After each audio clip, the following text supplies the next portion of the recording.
여러분, 산재는 노동자의 권리니까 다치면 당연히 신청해야 한다고 들으셨죠? 현장에서 두 눈으로 직접 본 결과는 그게 아니었습니다. 혹시 지금 다치고 산재 신청해야 할지, 차라리 그냥 공상 처리하고 끝내야 할지 고민하고 계신가요? 8년 근무했는데 산재 신청하니 바로 나가라. 블랙리스트로 전산에 남아 취업 못한다. 저는 노무사 아닙니다. 다만 같이 일하던 동료들이 산재 신청하는 거 옆에서 지켜본 사람으로서 말씀드립니다. 오늘 댓글에서 발견한 산재 신청 즉시 본인한테 돌아오는 진짜 손실 5가지를 정리해 드립니다.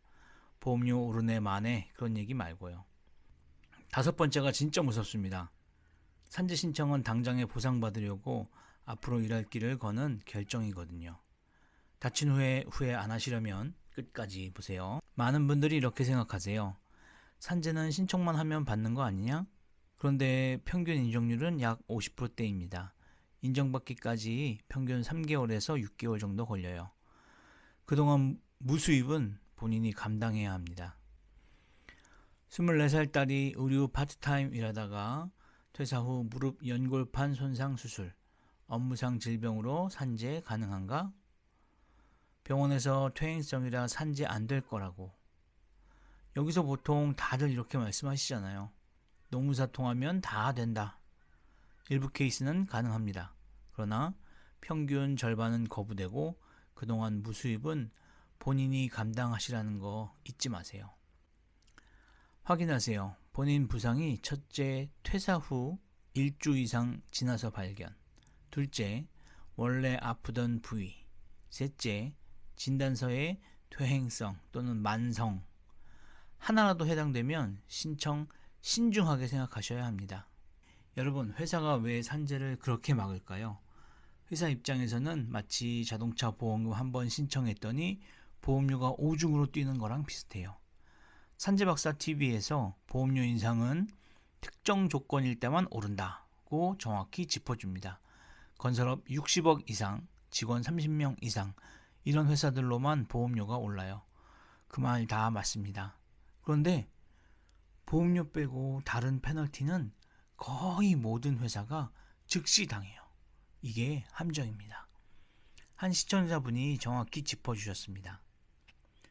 시청, 구청, 도청 혜택, 중기부 혜택이 산재 한 건으로 다 사라진다. 은행이자가 연 2%에서 5%로 뛴다. 산재 한 건이 회사에 떨어지면 오중 페널티입니다. 하나, 시청 입찰 혜택 사라짐. 둘, 구청 지원 사라짐. 셋, 도청 지원 사업 사라짐. 넷, 중기부 혜택 사라짐. 다섯, 은행 이자가 2%에서 5%로 2.5배 뜁니다. 은행 이자 인상 하나만 봐도 대출 1억당 1년에 300만 원이 더 나가고요. 참고로 미국, 독일은 회사가 산재 나면 안전교육받고 시정 명령 받는 정도예요. 그러나 한국은 즉각 돈으로 페널티 때리니까 회사가 산재 신청자를 더 강하게 막을 수밖에 없는 거죠. 그게 노동자 잘못은 아니잖아요.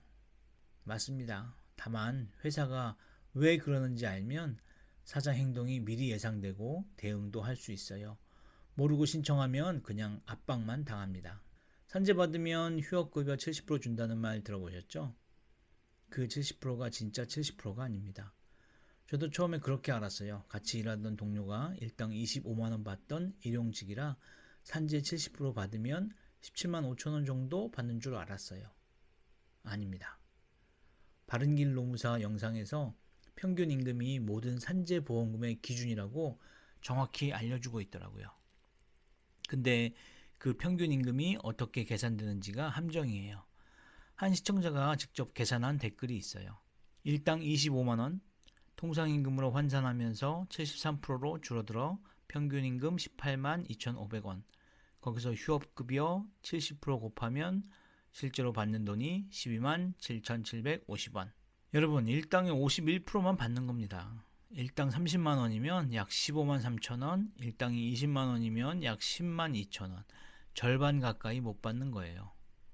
참고로 미국 캘리포니아는 67% 보장, 독일은 80%, 한국은 51%. OECD 국가들 중에서도 낮은 편입니다. 통상임금 73%는 어디서 나온 거냐? 일용직은 매일 일하지 않으니까 매일 일했다고 가정한 임금에서 70에서 80% 수준으로 떨어집니다. 인정받았다 쳐도 평균 3개월에서 6개월은 그 51%로 살아야 해요. 게다가 신청한 노동자한테 회사가 어떻게 행동하는지 댓글이 보여줍니다. 8년 근무했는데 산재 신청 요구하자 바로 나가라. 5인 미만 미가입 상태였어요. 병역 특례 산재 신청, 산재 기간 중 해고. 8년이에요, 8년. 한 번 신청에 8년이 무너집니다. 해외 비교를 보면 충격적이에요. 독일, 일본은 산재 기간 중 해고하면 사장이 형사처벌, 그러니까 감옥에 갈 수도 있는 거죠. 그래서 회사가 함부로 못합니다. 한국은 벌금 좀 내거나 손해배상 청구당하는 정도라 회사가 일단 해고하고 나중에 합의로 끝내자는 전략을 씁니다. 근데 5인 이상 사업장은 부당해고로 막아주잖아요. 맞습니다. 그러나 5인 미만 사업장은 그 부당해고 막아주는 법이 적용이 안 돼요. 한국 사업체의 약 60%가 5인 미만이더라고요. 본인 회사 직원이 몇 명인지 확인하세요. 5명 미만이면 산재 기간 중 해고 법이 사실상 안 지켜줍니다. 여러분, 산재 신청 망설여지는 가장 큰 이유가 뭘까요? 휴업급여 적은 거, 부당해고 다 아닙니다. 사람들이 진짜 무서워하는 건 따로 있어요. 넘버원, 두려움. 한 시청자가 정확히 짚어주셨습니다. 대기업 공사 현장에서 허리 다쳐 산재 신청, 승인받고 치료 다 받고 그 기업에 다시 재입사할 경우 블랙리스트가 전산에 남아 취업을 못하고 그냥 집에 보내는 경우도 주위에 그러하신 분들도 있다. 블랙리스트, 이 단어 하나가 현장에서 일하는 사람들의 진짜 공포입니다. 한국의 건설 제조업은 회사들끼리 정보 고류할 경우가 많아요. 원청, 하청, 재하청 구조에서 한번 산재받으면 그 정보가 원청과 관계 회사들로 빠르게 전달됩니다. 법적으로 산재 기록이 경력 증명서에 안 적히지만 실제로는 회사들끼리 자기들끼리 정보를 주고받습니다. 이게 한 병만의 걱정은 아니에요. 이직할 때 불이익 있을까봐 걱정, 다른 회사 취업에 불이익, 유아교사 산재 신청하니 정신과 기록 남고 재취업 힘들다.